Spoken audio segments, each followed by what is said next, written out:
we go.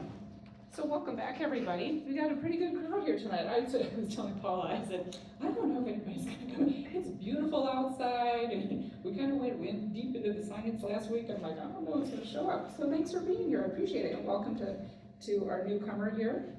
So what we'll talk about tonight is, the whole goal of this series is we want to figure out how we can use this Lenten season to, number one, fine-tune our brain to start doing behaviors that bring us closer to God.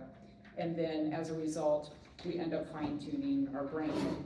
And then what we're working on in this Lenten season, my goal for all of you is to take whatever behavior that you want to get rid of or behavior you want to add to your life, that you can take that beyond Lenten season so that you can come and grow out of, and not just be like, whew, Lent's gone, but you go, wow, that Lent was really productive, and now I've got some new skills to take into the rest of the year with me. All right, so let's review. Here's the reason for the season. This photo is a 3D rendering from the Shroud of Turin. And the first time I saw it, I was just mesmerized, because how often do we, this is probably pretty darn close to what Jesus looked like, right? Dark hair, dark eyes, the bone structure. If you get a chance, look it up on social media. They just Google in Shroud of Turin 3D rendering, and there's a bunch of different videos where it overlays this drawing onto the shroud, and it's just remarkable how close it is. So I thought it'd be a good idea for us to be reminded of what we're trying to accomplish here in this Lenten season, is reminding ourselves of what's been done for us and how do we live up to what's been done for us. So let's start with a prayer. I didn't do that last week, shame on me. Don't tell Father Tim. And because Our Lady will always take us to Jesus, how about if we start with a Hail Mary? In the name of the Father, and the Son, and the Holy Spirit. Amen. Hail Mary, full of grace, the Lord is with thee.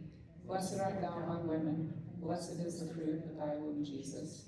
Holy Mary, Mother of God, pray for us sinners, now and at the hour of our death. Amen. Father, Son, Holy Spirit. Great, thanks you guys. That always makes me feel good. I'll do a better job for you tonight now that we started out in prayer.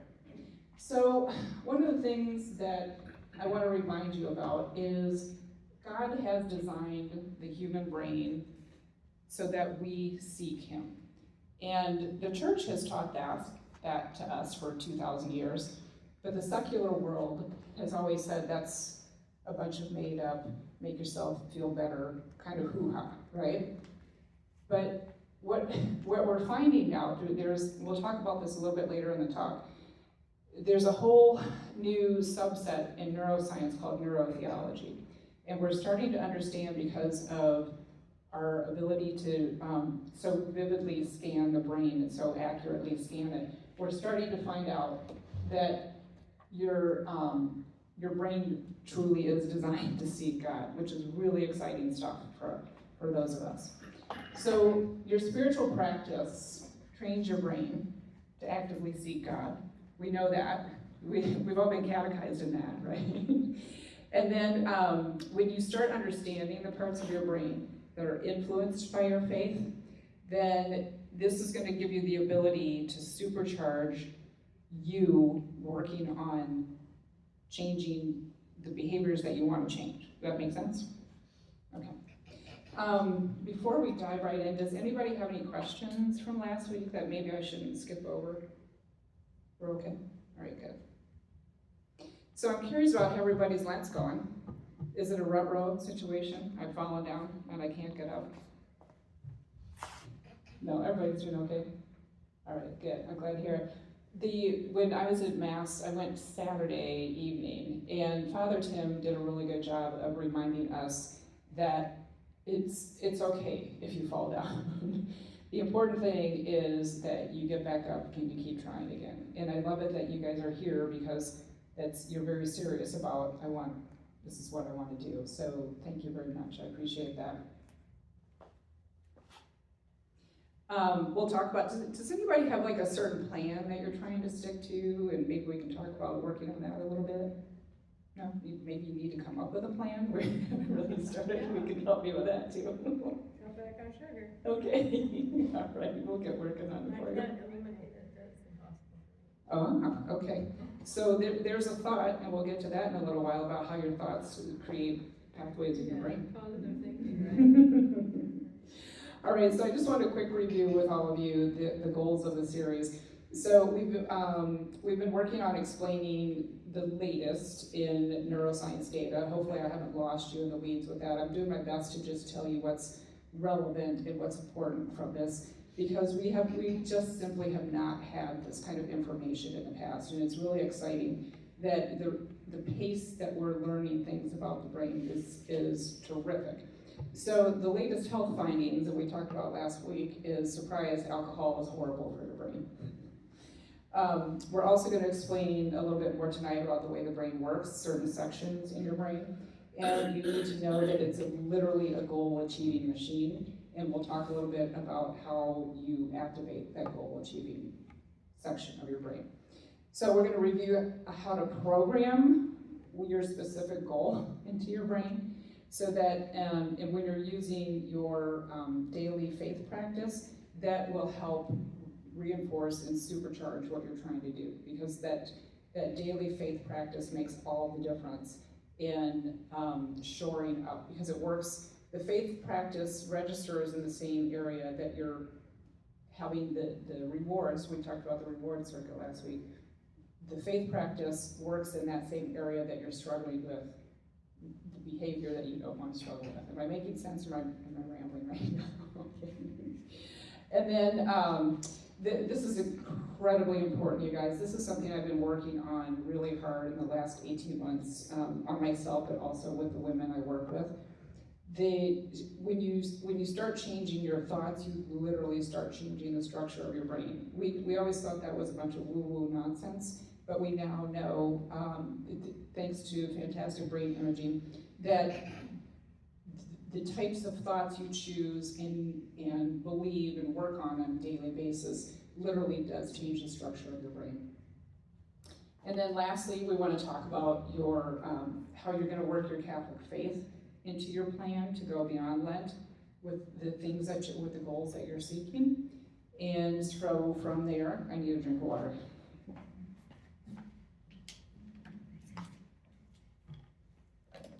I was out doing a little hiking today. I probably went a little too far without water, so thanks for bearing with me. Okay. So the topics for this particular session are, we're going to talk about your brain's a goal-achieving machine. And we're going to recap for you. We're going to talk a little bit about last night, especially, I thought about maybe skipping it if we didn't have anybody new and then getting you out of here a little sooner, but I want to recap that since we do have somebody new. And we did go over some kind of a little bit more complex concepts last week, so I thought it'd be a good idea to recap that. So we'll recap the latest very good data on the effects of ethanol. Come on in, Bruno. Hi, good to see you. Yeah, come on in. We're happy to see you. The more the merrier. We're gonna talk about the effects of ethanol on the brain and the study behind that has just kind of blown the medical world apart about what they believe and how they talk to their patients about using alcohol/ethanol. We're going to recap the reward circuit in the brain and how that's tripped and how we can use it for us going forward. And then we're going to talk a little bit about how neural circuits, those are the tracks that I was talking to you about, how those are built, and then also how your thoughts build those new circuits in your brain. And then, I'm just kind of reiterating here, aren't I? Sorry. I thought I cleaned that slide up a little bit better for you. We just said that. But we are going to talk about the reticular activating system, or the RAS. You don't have to worry about what it's called, but when you find out what it does, you're going to be really excited about it. We're also going to talk about how to program your RAS, and then use your faith program to reinforce that faith, okay? So I just want to recap. It'll be much shorter than the last time, I promise. Because I understood how the brain worked, and I was given the worst day of my 17-year career working in the operating room with neurosurgeons. I was in a place where I was completely stuck, right? 40 pounds overweight, eating improperly, drinking 1 to 3 glasses of wine a night because it was a reward and I deserved it.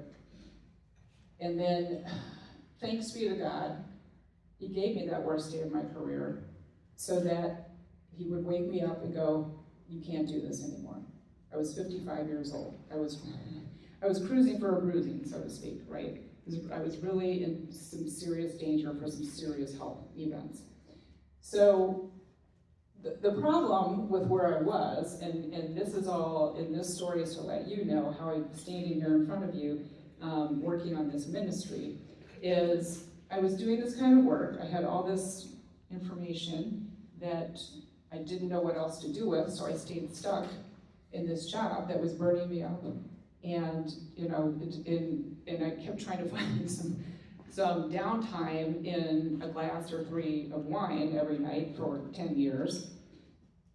My identity was wrapped up in this work, and God understood that if I don't shake her up now and get her attention with this awful day, that it's time to do something else and get going in your life, then she's not going to do it.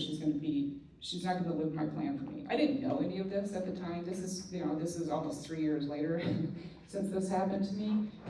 But I'm standing here in front of you because Father Tim gave me the opportunity. I had a chat with him one day about I'm developing this ministry. This is the first time I've spoken publicly to anybody about what my life used to be like, and I didn't know what I was going to, if I wasn't working in an operating room, I didn't know who I was or what I was going to do outside of it. And thanks be to God, in an awful, awful day, I found myself in a position where, I've got this information.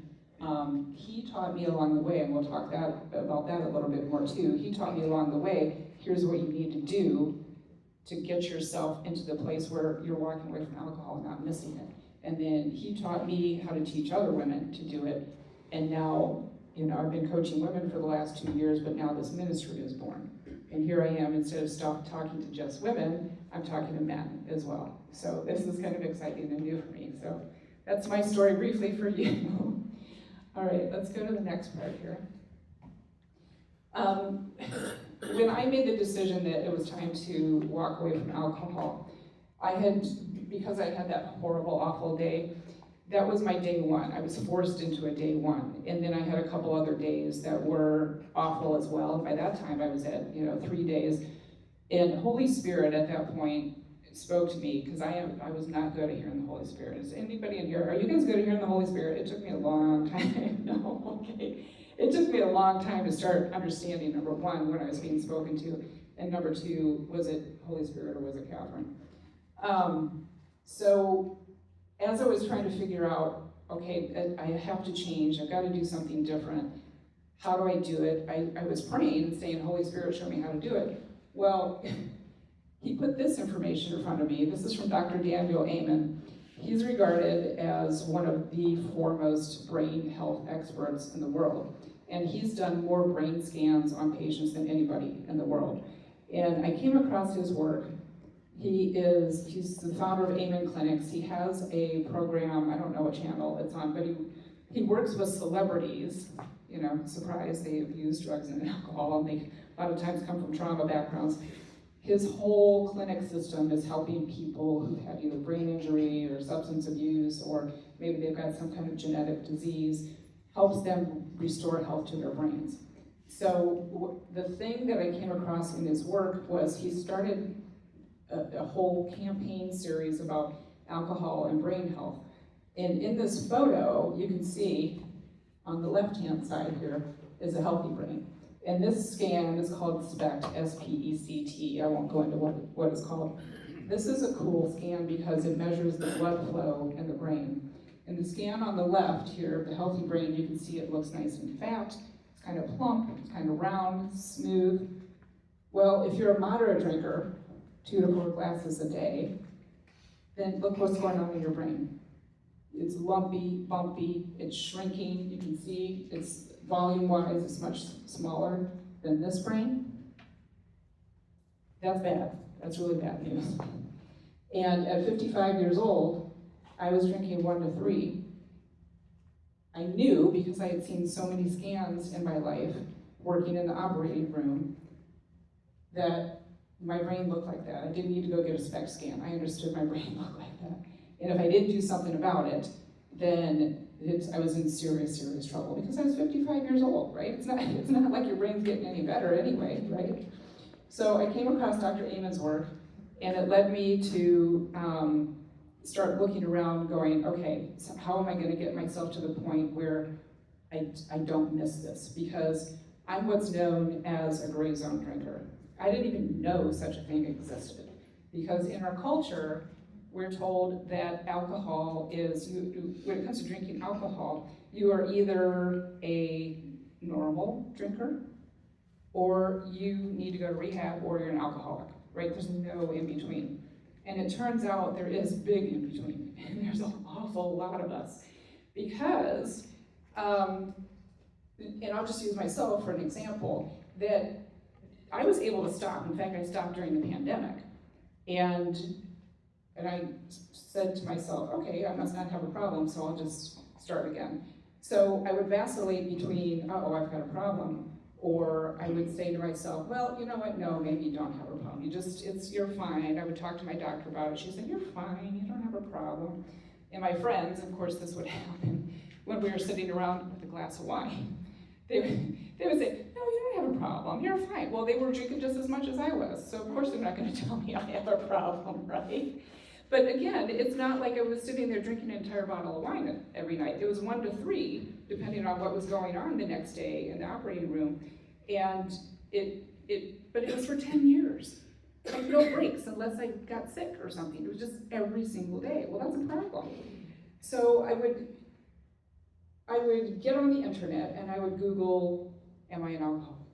Do I have a drinking problem? What does it look like when you have a drinking problem, right? And it was my mind was consumed with this. So once I understood that I was a gray zone drinker, I was able to find this scripture. I'll read it for you. No temptation has overtaken you that is not common to man. God is faithful, and he will not let you be tempted beyond your strength. But with the temptation will also provide the way of escape that you may be able to endure it. So I started trusting that the right solution was going to be in front of me. I just had to hold on, and I had to start praying. And so what I did is I got to the point in the time of day when I wanted to start, when I wanted to, open the bottle of wine, when I started cooking dinner, and then the cycle started, instead of doing that, I got home, I turned on YouTube, I found videos, Joyce Meyer, Father Ripperger, any Christian person talking about any subject, so I wouldn't have to go back to my old habit and pattern. So as this developed, and I started developing some other things as well for myself to get myself to the point where, because I really wanted to get to the point of I can take it or leave it, because I had done that with sugar. I had gotten to the point of I'm done with this, right? Like, and peanut butter was another thing too. I'm addicted to peanut butter for my life. I couldn't care less if I ever eat those things again. So I wanted to get to that point when it came to the alcohol. So God, step by step, kept showing me the different things to do. So first of all, he reassured me that I was not alone, because I found a group of ladies who were in the exact same situation as I was. And we were learning from each other, and I went through a 6-week course with these ladies, and that's where we really started diving into the health data, and it confirmed for me that, remember that picture I showed you of the brain? It confirmed for me that, yeah, this is really bad news, and it's a good thing that I want to walk away from it. So the next step was he started sending me information about, after we dug through the health data, he started sending me information about it has 0 benefits. He sent me different, and I'm saying this sent, but I mean, for instance, if I had something playing on Spotify, because I use that streaming service for music, and I listen to a lot of podcasts there, something would end that I would listen to, and I didn't have it on rotation or random or anything, but something would come up that it was a neuroscientist talking about alcohol is bad for your brain. It was one situation after that, so I knew it was Holy Spirit speaking to me about, okay, you're ready for the next step. And then, so I just kept accumulating this information, and I would go back and I would share it with the ladies, because some of them, at this point, I was probably at about day 60 or so, and I was cruising right along. I hadn't gotten to the point where I didn't miss it yet. That happened more about day 80, but I was sharing with the ladies how it was working for me, because they were struggling. They had made it to 6 weeks, but past that, they were all kind of going back to where they started. So they started coming to me saying, hey, what are you doing? And thanks to God, this Revive method was born. This was all the stuff that I walked through with them. I didn't know what it was called then. I didn't have, I was only informally coaching at that point. But we got to the point where we got to where we have my vanquish now. We had to start tackling the myths and misconceptions that our culture shares with us. And we had to start breaking those down, because as long as you believe the myths and the misconceptions, you will never get to the point, whether it's sugar, or it's alcohol, or nicotine, you will succumb to those myths every time unless you bust them wide open. The other part of it is to illuminate, and that's we're on the illuminate portion tonight, how the way the brain works. And once you understand how the brain works and to get it to work for you, it removes a lot of shame, it removes a lot of judgment. I had incredible amounts of judgment around my behavior, and I had horrible, awful conversations with myself. I would never speak to my best friend that way, so I started to understand that the way you speak to yourself is incredibly important. And then the other thing, these last two I would say is probably the most important.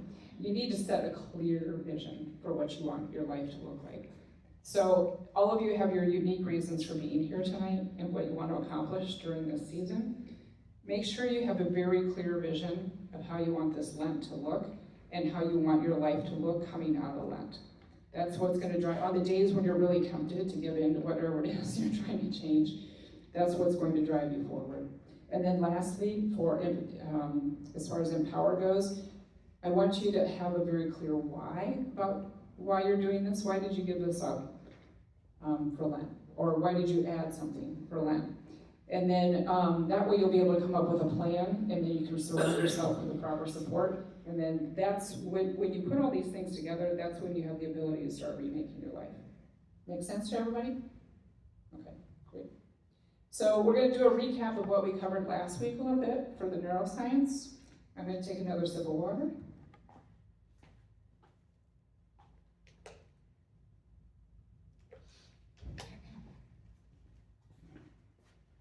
All right. I just thought of something. I should have done this at the beginning.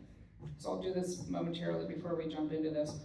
One of the things I want to say thank you to all of you for certainly for being here and supporting me and listening to what I have to say is you're teaching me some really important things. You don't even realize it.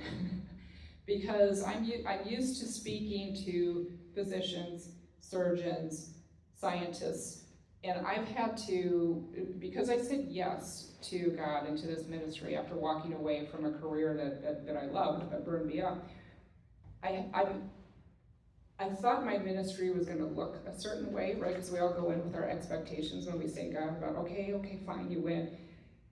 And it's turning out to be that you guys are teaching me that what it might look like in the future and how to adjust myself and the questions that you ask me and the feedback that you give me. So I wanted to take this time to thank you for that. I suppose I probably could have waited to the end, but it came over me and I thought, I need to tell people thank you very much for being here and for helping me learn. All right, so now let's dive into what we covered last week. Alcohol divined. If you look it up on Wikipedia, this is the definition. The two words that I've got highlighted in there in italics is it's a psychoactive drug. If you talk to poison control, if you talk to your physician and they open their book of drugs, alcohol's not separate. It is a psychoactive drug. And it turns out it's a neurotoxic drug. You guys know that term? It's bad for your brain, is pretty much all you need to know.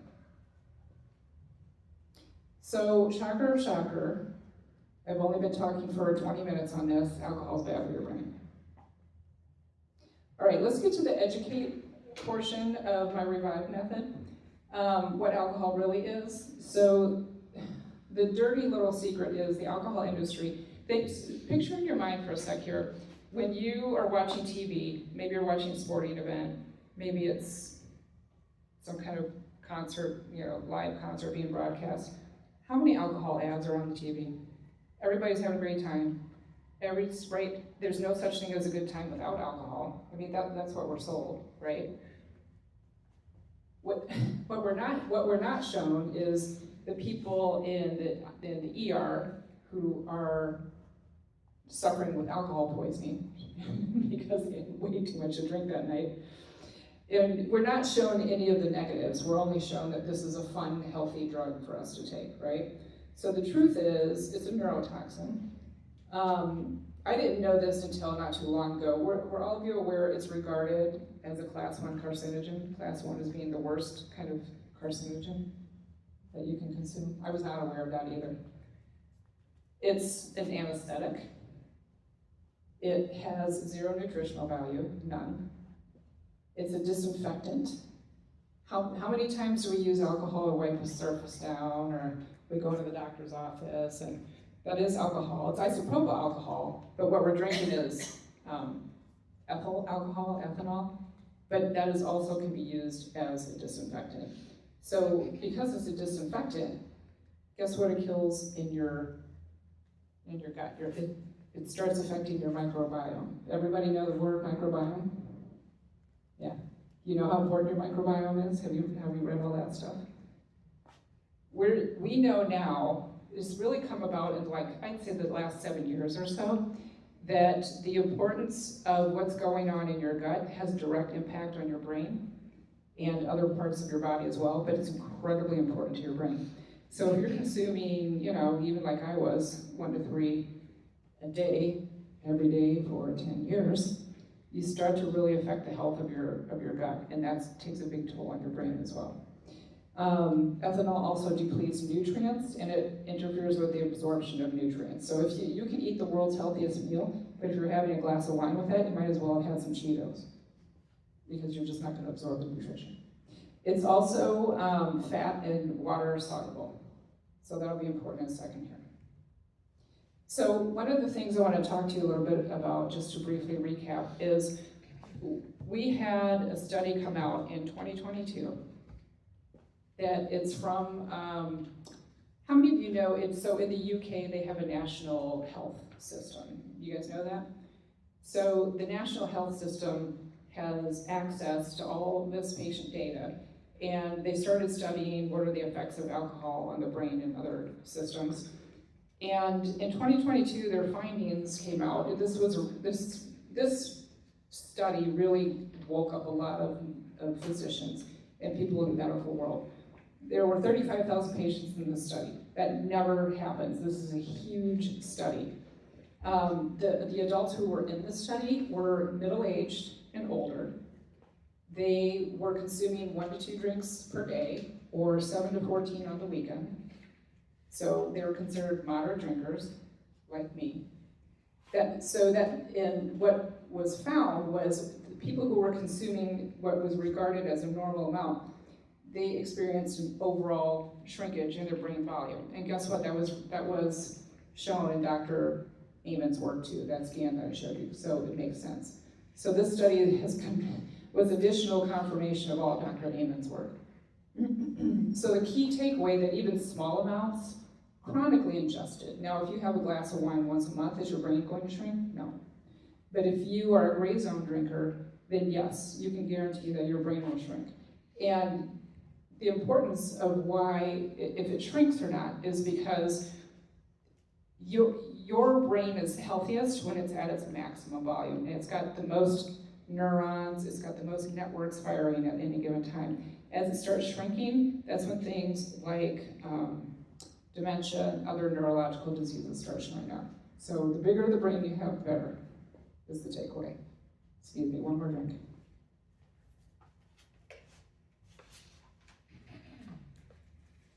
All right.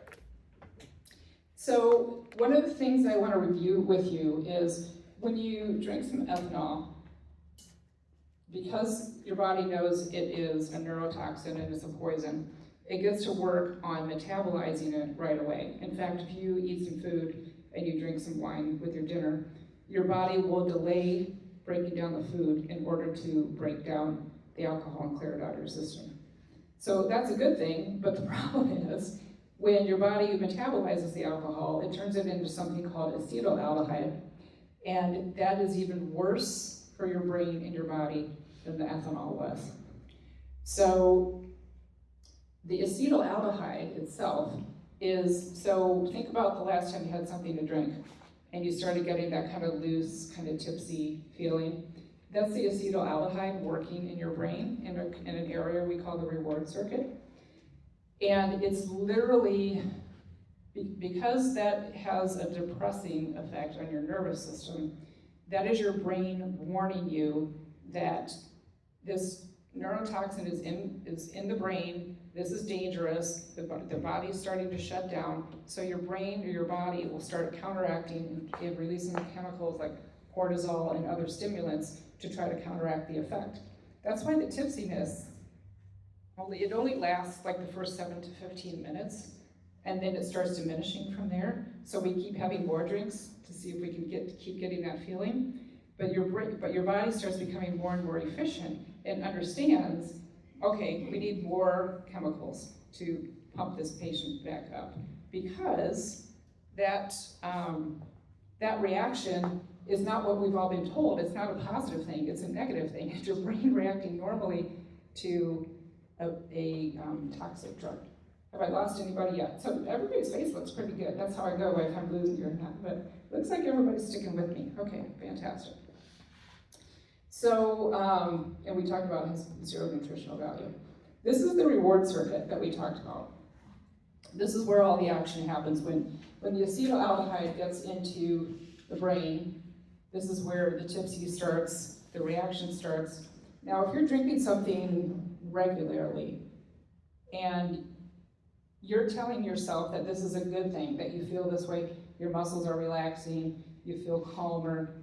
If you do that enough times, you're tripping this reward circuit to start releasing dopamine. And this is where you start to get yourself into that place of dependency. Not necessarily physically, that takes a whole lot of alcohol to drink to get to that place of physical dependency, but you're starting to set up psychological dependency thanks to this. And this is where sugar works. This is what gets you in the trouble with sugar. This is where nicotine works. Gambling, porn. This is the region of the brain. Anybody got any questions for me about this? You don't need to know the names of the structures or anything. I promise no pop quizzes there. Making sense so far? So, can you just define reward? So, do you know what dopamine is? Do you know that? Happy, I guess. So dopamine is a feel-good chemical that's released from your brain. So thanks for doing that, because I was assuming everybody knows that and I should not do that. It's a feel-good chemical that gets released in your brain when we do certain things. So if we get on social media and we see some happy things that we like we get hits of dopamine. If we are eating sugar and we eat sugar regularly, we're getting hits of dopamine. Does that answer your question? Of that feel-good chemical? And the reward is feeling good. Yes. Yeah. Dopamine makes you feel amazing. Okay. So, when you, like I said just a minute or so ago, when you do this enough times, it starts laying tracks down in your brain. So, you can see all these, they look like strings. This is a scan. I won't tell you the name of the scan because it might scare you. But this is showing the fiber tracks in your brain. This is what develops with our thoughts, our behaviors, and our actions. These are the literal structures. We've never been able to see these before. This is only recent, like in the last 5 years. This is what's built every time we trip that circuit. We start building these connections. Is that like the neuron? Yeah, so neurons are individuals, and they start building networks, and we call those neural pathways. Okay. That makes sense to everybody? Neural network, I might say too, you might hear that type. So you've got a whole bunch of neurons going, that are neurons are cells in your brains, and that they start forming connections so that they can talk to each other. It's electrical and chemical signals that move across these connections to do the talking. So your reward circuit gets built, but you can retrain it. And we'll talk in a little bit about doing that. We're going to talk about the practical steps on how to do that. We just showed you how it gets built kind of a little bit intentionally, but eventually it gets really ramped up and built by default because you've associated a behavior that you might necessarily want as being a positive thing. So if you're going to retrain your brain, consistency is key. If you are retraining your brain and you're adding daily prayer to the behavior that you want, that will supercharge your result as far as building that network and making it really cement. The area of your brain that responds to prayer is also located in the reward center. So let's go into, back to that concept of your brain's a goal-achieving machine. When you form a neural pathway, there's a term for that. It's called neuroplasticity. You don't have to remember it. It just means your brain can change and adapt. It depends on what kind of information you give it, how quickly it'll change and adapt. That's a really, really good thing. We only, like in the last 15 years or so, we started understanding that. We used to think that as parts of the brain died, that was it. You couldn't do anything else, like you lost it forever. What we're finding, I'll give you an example of my late stepfather. What we're finding is the brain is incredibly remarkable and resilient. That's how God built it to be. He had Lewy body dementia. So that's a type of dementia where you get Parkinson's symptoms and you also get Alzheimer's symptoms. So it affects how you move, how you walk, and of course it takes its toll. And your brain literally dies, parts at a time. He was part of a study at Mayo Clinic, and I had the privilege of working very closely with his lead physician who was heading up the study. His name is Dr. Brad Bouvet. And Dr. Bouvet knew what kind of work I did in the field I came from. So he sat me down and showed me the scans. My stepfather's name was Elmer. Showed me the scans of Elmer's brain and said, this is the most remarkable thing that we're discovering in the study. Is he showed me the parts of the brain that were essentially dead or had shrunk in Elmer's brain. And he said, look at these new tracks. These were not here. Because my stepfather had been doing some different exercises, brain exercises, that he asked him to do, change the diet. I'm sorry, I'm getting a little, he's only been gone 2 years, so I miss him. He was a wonderful man. And he also was taking some medication. It was experimental medication. And the imaging showed new pathways being put down. So even though Elmer's brain was dying, it was still working on building new pathways. So where it didn't have information anymore, it was using different parts of his brain to try to route the information around. And I thought that was the most amazing thing I'd ever seen. So it was like compensating for the Compensating, that's the perfect word. Yeah. So even in a dying disease brain, we can lay new tracks down, and we didn't really understand this until recently, which was really exciting news for all kinds of implications, not just changing our behavior during that. So when you know how to activate the regions in the brain that we've been talking about tonight, we can start laying down those tracks. Nothing's ever permanent, I guess, is the point I want to make, and that's how God designed the brain. I think that's the most amazing thing. So let's start talking about how we build new pathways. All right, I need a drink of water again.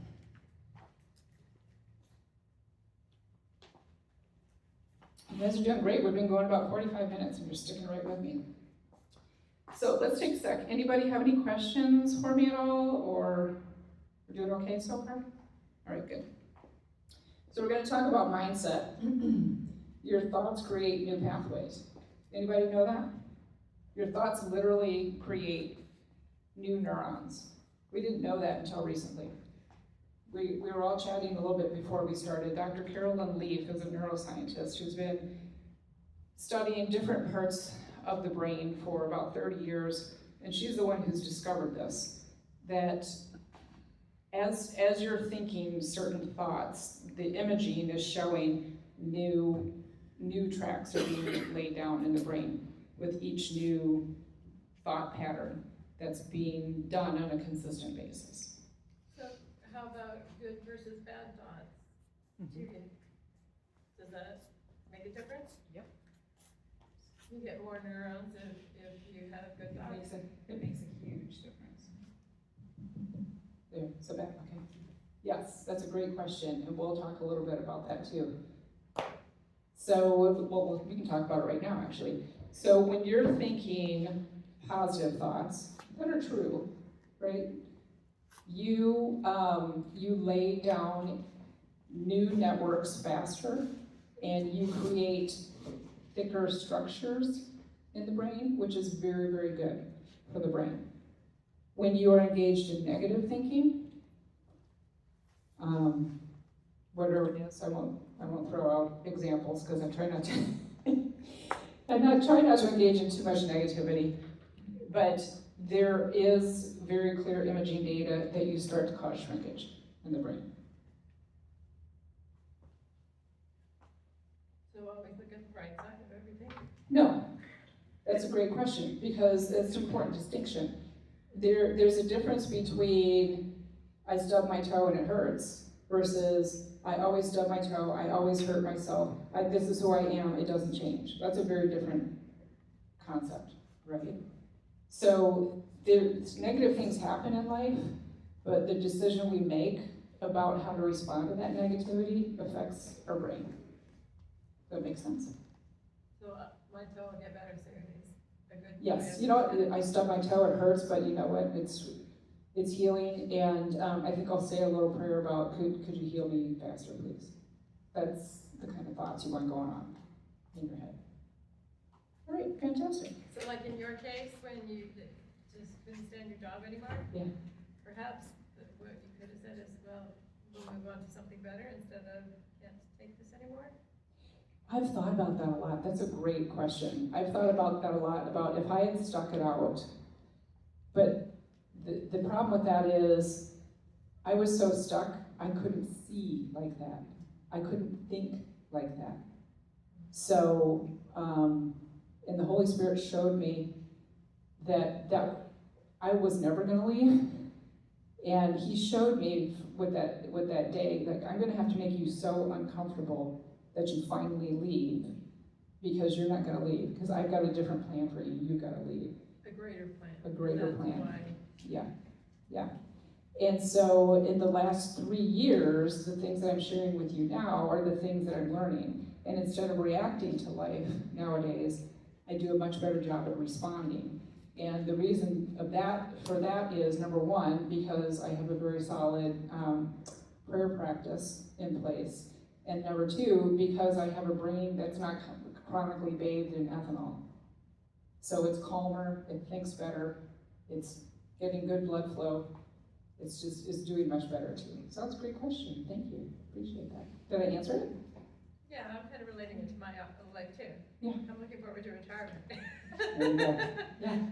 Yeah, retirement's not for me, that's for sure. I want to make that clear. That's why I'm here standing in front of you, because I've got a ministry to build and a message to spread. So I'm 57, I got a few good years of me left. All right.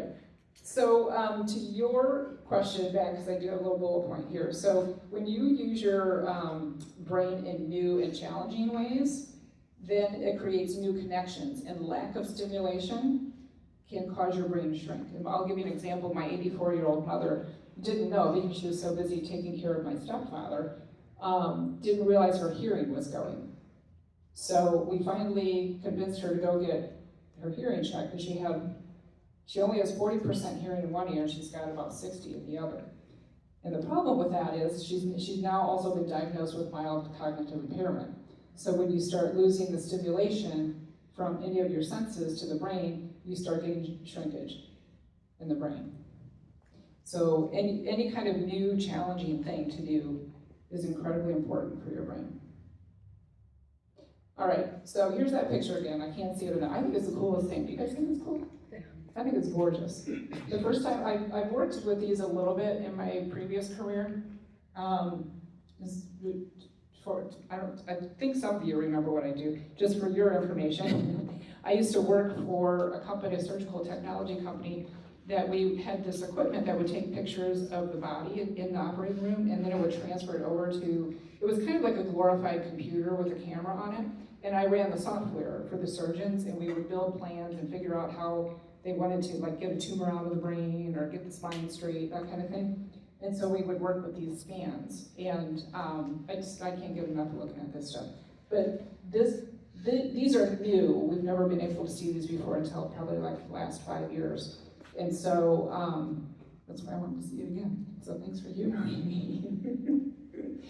So I know I keep saying this, but I want you to really hit it home. Your thoughts and your actions will create a new pathway in your brain. Now, here's the other cool part of your brain. We talked about the reward circuit.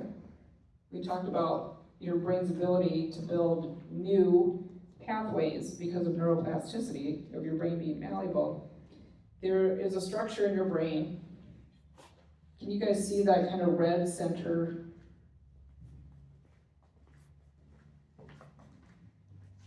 Right there. I'm sorry, guys. I thought I was going to have a pointer with me, and I completely forgot to bring it. Did you say red? Yep. So it's kind of hard to tell Yeah. in here. So see where the eyeball, and then so see the arrow coming off the eyeball towards the brain? Yeah. And there's that kind of skinny, long structure there, and it's kind of round in the center, and then it goes all the way down the white part. That's your reticular activating system. So what does it do? It's the attention center of your brain.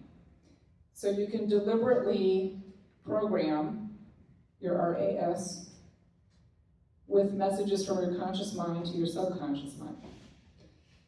Your RAS does not know the difference between what is real, what's going on here right now, and if you are visualizing something and you associate a feeling with that visualization, your RAS does not know the difference between the two. And this is critical. So a couple years ago, Harvard came out with a study looking at this area of the brain and proved, because they had people imagine playing the piano, and they had people actually playing the piano, and they ended up with very similar results when you had people go and play the piano. And they do this with race car drivers too. Once upon a time, I followed Formula One racing, and the drivers all practiced a technique of visualization of driving through the course. They closed their eyes and they literally drove through the course in their mind. And now science is proving that yes, this is exactly what's going on. This is very powerful. Yeah.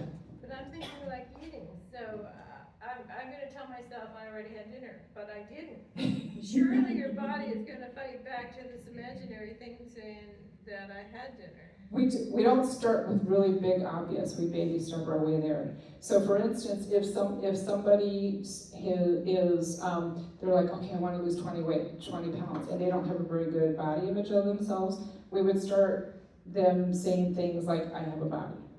And then your brain would be like, yes, that's true. Because you're right, it will start kicking back things that are untrue. Right. Yeah. Like, because I'm hungry. I can tell myself I had dinner. Yeah. No, that won't work. We don't start there. We got to start in baby steps. In the end, you still can't change that. I never did have dinner, and I always will be hungry. Right, because you're depending on your conscious mind. You see what I'm saying? Okay. It's the truth. I haven't had dinner. Right, yeah. No, I'm with you. Okay. I'm a little confused. Okay. All right. Couldn't she just have something for dinner but then tell herself I'm full? Yes. Yeah. You could keep telling yourself, thank you, Barbara. You could keep telling yourself, That was the no, I didn't have dinner, but I'm fine. I'm just fine. I don't need anything else.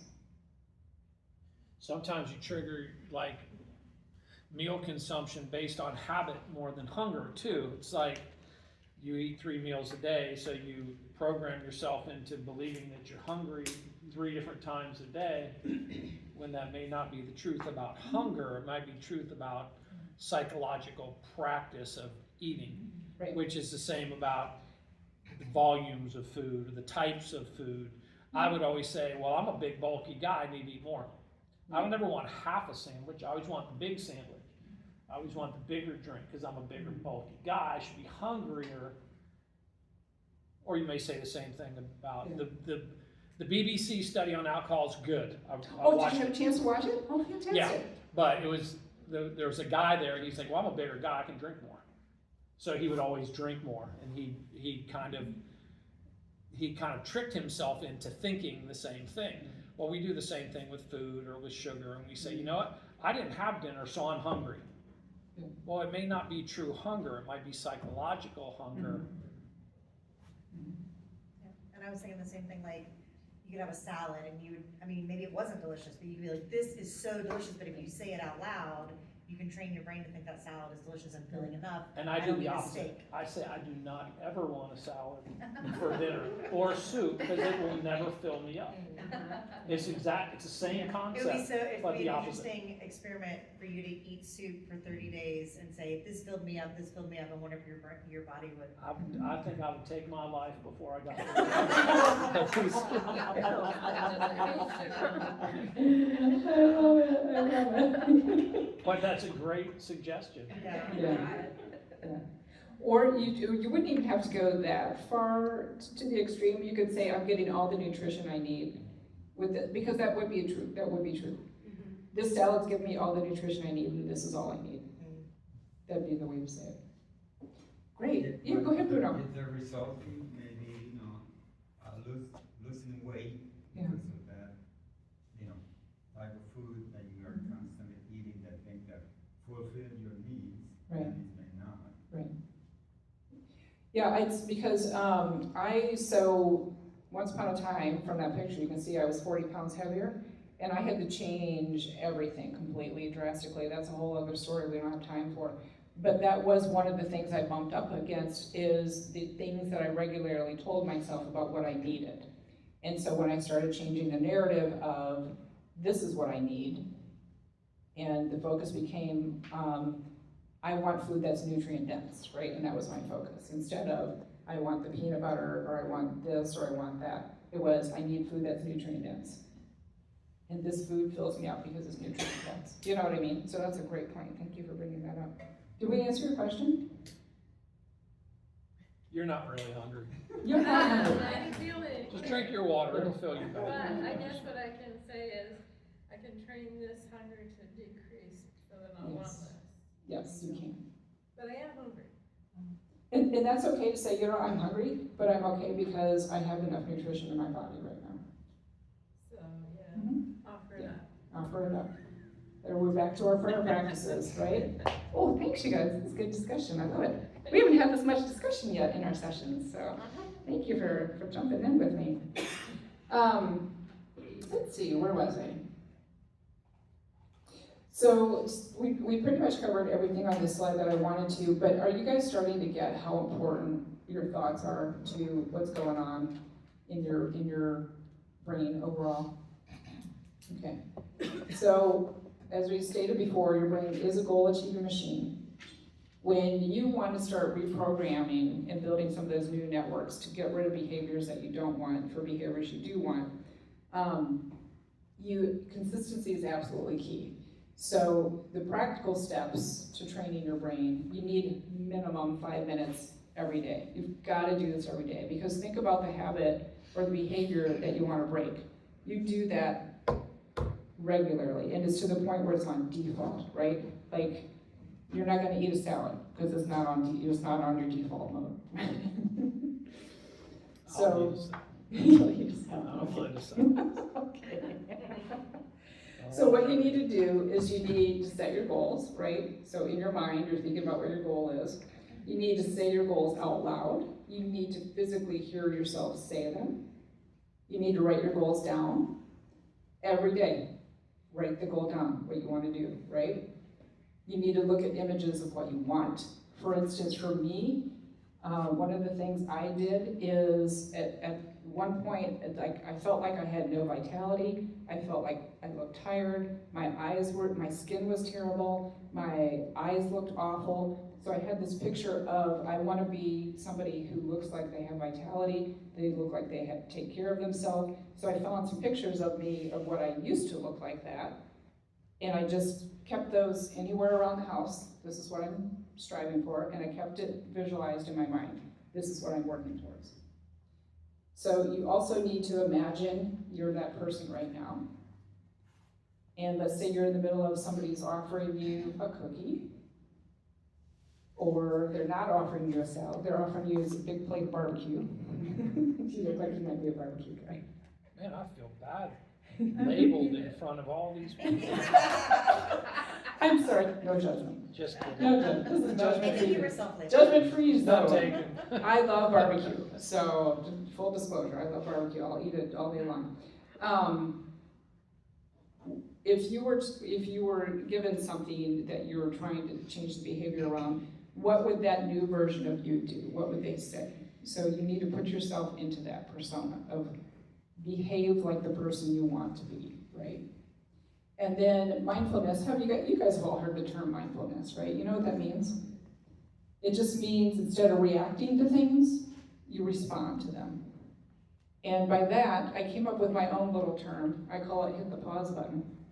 So when I was in the middle of building this new alcohol-free life, there was, just because it takes time for the brain to heal and to get those new networks built, and the cravings would pop up at sometimes the strangest times. And I didn't understand why. I would just get incredibly frustrated with myself. And I'd be like, what the is wrong with me? And why does this keep happening? What I would do is, in the early days, it was tough not to just reach for something because it was such an automatic habit. I would say to myself out loud, let's hit the pause button. Let's find out what this is really about. And it turned out I didn't necessarily want the glass of wine. I wanted the downtime. I was incredibly thirsty. I was usually a little bit hungry, or I was very, very tired. So I just needed to either just sit and rest or take a nap. And once I started implementing that technique of let's hit the pause button, let's find out what's really going on here, that's when real change started happening. And it also took the judgment away. Instead of, when the cravings came up, instead of saying to myself, work with me, I said, let's hit the pause button. This is a useful tool right now. So I turned the cravings from a negative into a positive. I'm like, this is a very useful tool to tell me I need something right now that I'm not getting. Let's find out what it is. So that mindfulness is really critical to. What was it that satisfied that? For me? Yeah. It was almost 100% of the time I was incredibly thirsty and I was incredibly tired. So. Go to bed and drink water. So I drank some water, depending on the time of day. Like if I got home kind of around dinner time, I would drink a big thing of water, right? Something that tasted really good. If not water, it would be like some tasty sparkling water or something that I liked. And then it would be like I'm incredibly tired and I need to turn my brain off, right? Because that's how it all started. I wanted to turn my brain off. So I would either get in a long hot shower or long hot bath, PJs on, right to bed. And I was going to bed early anyway because you had to be up by 4 or 5 in the morning anyway to be in the OR by 6 or 7. So so that proved to be a very useful tool to interrupt that craving cycle and then start a new behavior cycle. Are you following me? Yeah, so to follow through with, you said if you gave me a cookie, Yep. I would eat it because I'm hungry. So how would I deal with this? I say, no, it's junk food, I'm gonna go home and have a proper meal, or what do I do? Yeah, so I don't know where it's going out. Maybe the battery's going. Oh, I think the battery's going. You guys hear me okay? Yeah. Okay.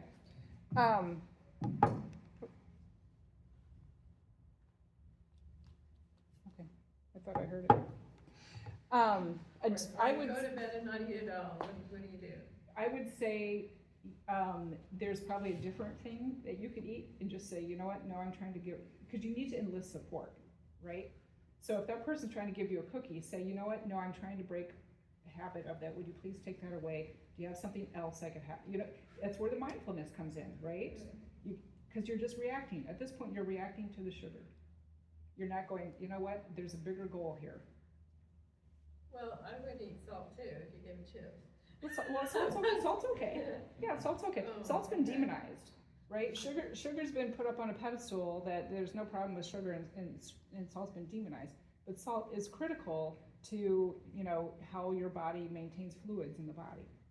It's all calories. No, salt's not calories. Chips. Have too much. Yeah, don't go out and eat the bag of chips, I agree, but, you know. Well, the other part of that too is preparation. I mean, Thank for you, me, I was it's just gonna like say if that, yeah. If I'm trying to cut back on alcohol consumption, I should know I shouldn't have alcohol in my home. Or if it's sugar, I'm a binge eater. So when I get home from work and I'm hungry, I want whatever is there as fast as I can get it in my body. If that's chips, it's chips. If it's garbage, it's garbage. Yeah. If it's vegetables, it's vegetables. Yeah. So it's about preparation, and you know, if sugar's an issue, you know, maybe you don't have sugar readily available, or Exactly I right. You know, you at don't go home, to that. But at work, there's candy jars all around me. There's also, you guys, there is a real phenomena in the brain called decision fatigue. Have you guys ever heard about that? So you get so much information coming to your brain all day long, and you have to make decisions about it, right? So decision fatigue usually comes towards the end of the day, right? So if you aren't kind of managing your day or have a plan for, I'm going to so-and-so's house, they're probably gonna offer me cookies, I better have a plan for that, about what to do. To your point, Don't go there. don't. Until you get that new habit established, don't. Or bring your snack with Sorry, you. Bring your we snack can't with be you. friends. How No. long is all of this taking? The thought, first of all, how are you gonna do it? Yeah. And the process. That's a great question. So what I discovered was I got to about day 60 or so, and I had turned a corner I still was having the cravings, but I had gotten to that point of, oh, this is a useful tool. And then I came across Dr. Carolyn Leaf's work of what a neurocycle is. I haven't talked about that yet, have I? What a neurocycle is, okay. Because we'll talk about that in the next session, because we're starting to kind of wind down here. So at around day 60, that's where the default started coming in, and then by about day 90, I got to the point of I didn't miss the alcohol at all. And so Dr. Leaf's work confirms what my personal finding was, and then for the last 2 years, I've worked with about 100 women that I'm finding that holds up. So the first 20 days, 21 days, we've all heard, oh, it takes 21 days to build a habit. That's not true. You start seeing significant changes at 21 days, but around day 63 is when you start seeing the real changes in the brain. And that's the imaging demonstrates that as well. Did that answer your question? Yeah. And then by about day 100 is when, now keep in mind, if you've been doing something for, I had been doing this for 10 years, but if you have a behavior it's gone on for years, in 100 days, you're not gonna be, that pathway is not gonna be your strong default, because you haven't been through enough situations to chat, what am I trying to say? That your old pathway isn't fully dormant yet. Certain situations will trigger it, but by the time you get to a year, I was truly at that point of a year, I was like, I don't ever want to, it's of zero interest to me, right? I feel the same way about Doritos or sugar, or like I've used it in different areas of my life. Does that help? Okay, all right. Anybody else got any questions? Yeah, Bruno. So then what kind of eating habits do you have in that period that you were dealing with this problem? I had already gotten myself off of sugar at that point. What I did notice, even though I was drinking, sometimes red wine, sometimes because it had less carbs. I know you guys, like the stuff I told myself. If I take my vitamins while I drink my wine, it's, it'll counteract the depletion. Oh, just the stories that I told myself, so silly. So I was already off sugar at that point, Bruno, but I noticed when I quit the alcohol, I did have very intense sugar cravings. So what I would do is I would go find sugar-free ice cream. Like, I allowed myself to have the sugar substitutes, but eventually I didn't even want the substitutes because you and I had this conversation on the first night. The sugar, alcohol, nicotine, that all creates its own craving. We don't naturally crave those things. When we eat it, that sets up the craving cycle. So that's one of the reasons why I wanted to get away from the substitutes, because I just didn't want to crave anything sweet anymore. So then when did you eat a so-called real meal With- in your day, you know? Wait, I didn't hear you. When did you eat a real meal? Oh, okay. Unless it was in Yeah. your, whatever, your day, you know, during Yep. the day. So because I was working those kind of schedules, and I used to not bring any kind of lunch or anything with me, I would just depend on the hospital food. Right. What was wrong with me?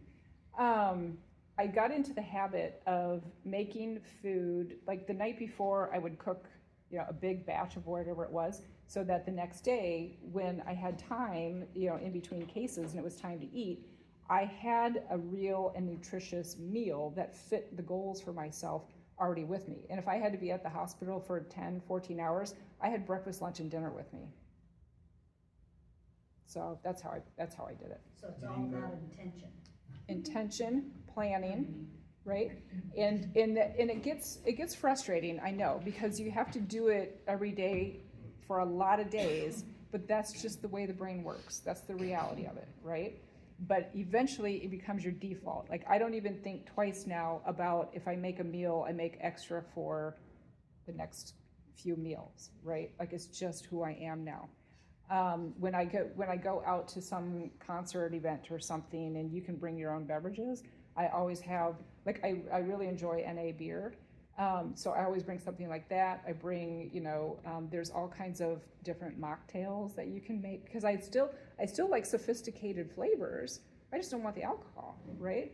So there's all kinds of things available now that didn't used to be, that you can make delicious alternative drinks. And I bring those things with me. And it's second nature. It's not even like, okay, what do I gotta do now? It's just like, what do I want?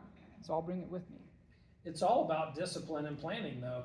This isn't voodoo, and it's not magic tricks, Right. and it's not even your spirituality. You have to be intentional about all Right. of it. Yep. You can't just say, okay, I desire that in 4 weeks to not eat sugar, or Lent, and I'm not going to eat sugar. Then all of a sudden, I'm magically not going to want sugar. That won't work. No, it doesn't I work. think the You minute have to say you plan aren't it. gonna have it, you crave it. You have to be intentional. Someone told me that I could never, this would be a terrible example. I always crave the things that I can't have. Exactly. So Lent, if someone said, you can't eat Brussels sprouts during Lent, I'm gonna be craving Brussels sprouts for Exactly. 40 days. That's what I'm saying. And I don't eat, I never wanted a glass of wine until I was pregnant, and then I wanted it. Yeah, right? As soon as you say you can't have it, it was like, Right. on Ash Yeah. Wednesday, I was like, oh, 4 Rivers. I've got to have some meat. You Got know, to have yeah, meat. Exactly. My It's son, so I have a funny. 12-year-old son who's freaking out on Good Friday or Ash Wednesday, whatever it was, because he couldn't have meat. It's like he was gonna die or something. Exactly. You guys, you bring up such an excellent point, because there are people who will say to me, don't you ever want to drink again? And I always tell them, I never say never. But I can tell you right now, it's of zero interest to me. And you're exactly right. Because I never say never, it's never a problem, right? And that's how I live. And that was how I knew I was not an alcoholic, because I actually went to an AA meeting once, because I'm like, I must have a problem. And, I know this isn't what normally happens, but someone literally laughed at me there and said, I spill more drinks in a night than you drink. And but it was all, everybody was labeling themselves, and it was I have a disease, and, this is a defect. And I was like, I'm not a disease defect. I just have a problem that I need to find the right solution to, because I'm like, I'm not this person. And I'm not knocking AA at all, because I know many, many people who it has saved their lives. I'm just saying I was not that person. It was not the right place for me. So, it's a great point that Never, you just don't ever tell yourself you can't have something. Just say, I don't want it. I can have it, but I don't want it. That's for that neuropathway, it's not that I can't have it, and then your brain says, yeah, you know, it tries to work way to get to it, but I just don't want it. Right. Yeah. But I thought some people were born more vulnerable to alcoholism. There Yes. is a genetic trend. They do have a disease. It runs in families. So what we're discovering now, because I'm not going to ever debate the point about it's not a disease or it is a disease, but you know that's what for decades we've been told it's a disease, right? What we're finding is there are people who are incredibly poor metabolizers of alcohol. That gets them into trouble. And then there's also a subset of people, and these are the people who struggle the most, that instead of the alcohol having a depressive effect on their brains, it actually stimulates their brains, right? They're the life of the party, they're a blast, they don't really seem like they're totally hammered, but you can't believe the amount of alcohol they put away. These people are incredibly at risk for having a serious, serious problem with alcohol. So I'm not saying that there's no such thing.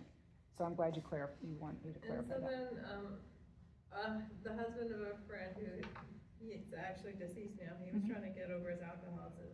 And he was in some center where they gave him pills that made him nauseous every time he Right. took alcohol. That's not the way to get over it, right? Because you're relying on the pills, right? Yeah, and there's a number of, there's some controversy too, like say heroin addicts, right? There are some different medications that you give the heroin addict in place of the heroin. Well, you're still feeding that circuit in the brain, right? So when people are severely addicted like that, we still don't have a lot of information about how we help those people. You know, we're still learning on how to help those people. So, but we're going to stay focused on us because we're not those people. But your way is surefire because you're changing your brain. I've not literally, relying yeah. on crutches. Well, and we just have not understood this before, and so that's why I felt like I need to get out into the world and I need to start sharing this message and I need to start sharing this data because people either don't try or they try and fail and then they make judgments about themselves and then maybe they don't try again. And I want people to understand that when you have the right knowledge and the right information and the myth busting and the right prayer practice in place, you can change any habit about yourself. It's just harder for some people than others. Right, yeah. Ones that have And that's all because of individual factors, right? So, all right, I think, how are we doing for time here? We're getting close to 8. Yeah, last slide. So next week we'll go into this more about your mindset. There's growth mindset, there's fixed mindset. That goes to how those pathways are formed in the brain. So we're going to talk about that next week, and we're also going to do some exercises about how we can, do any of you have like a strong spiritual faith practice that you're doing day to day? And there's no judgment if you don't, right? Because I didn't until not too long ago. So we're going to talk about how to do that, especially when we're trying to change something about us. That's because what we learned in the brain, the prayer and the practice works in the exact same circuit. So it's critical that you have both things together. And this is my real ministry, is bringing the word about how neuroscience and our Catholic faith practice merge together. And God has created our brains and the knowledge that we have now to start combining those things together, start living the kind of life He wants us to live. All right. Like, I've heard fasting is actually freeing yourself. It's not depriving yourself. You're freeing yourself from the chains of. From the like we were just talking, from the psychological dependence that I have to eat at this time, or I might die. No, I have a hard time You're fasting. not going to you're die. not, you literally are not going to die. You will live for 30 So days you're with no gonna teach food. us how to fast. No, I don't go into the fasting at all. Yeah, I'm just talking about the brain and neuroscience. I don't do the fasting. Well, I mean, I personally fast, but I'm not a fasting expert. But it's the same application, isn't it? It's my Yes, free me from, yes, you can use these principles to but fast. it's not fasting is what you're saying. I can't fast for sugar. I gotta use your neuroplasticity. You can fast from You sugar. can fast for sugar. It's the same, No, I mean, but it's the same it's the concept. same word, yeah. Okay, I think I was misunderstanding you. So yes, you can use these concepts to fast from sugar. It's the same thing. Yeah, I thought you were asking me to walk you through fasting. I'm like, you don't want me to do that. But that is fasting, he's just said. Cutting out sugar is fasting from sugar. Yes, yeah. I But thought you meant it's- fasting in general, But like it's what more is of the a information on it? religious Like, I don't know. perspective, in my opinion, because they Yes. have the fasting part of it, Okay, they call it fasting Yeah. in the Bible. well, that's all I've got for you guys. Any more questions? This has been fantastic. Thank you so much for all your great questions. How are we doing here? It's about 10 minutes to 8. So if anybody's got to get home and got kids at sitters or anything like that, we'll let you get out of here. Yeah. Thank you. Yeah, you're welcome. Yeah. So I hope I see you guys next week. If for some reason you can't make it, I've been keeping everybody in my prayers. So Thank you. thank you. Savory, Mr. Pepper, is free.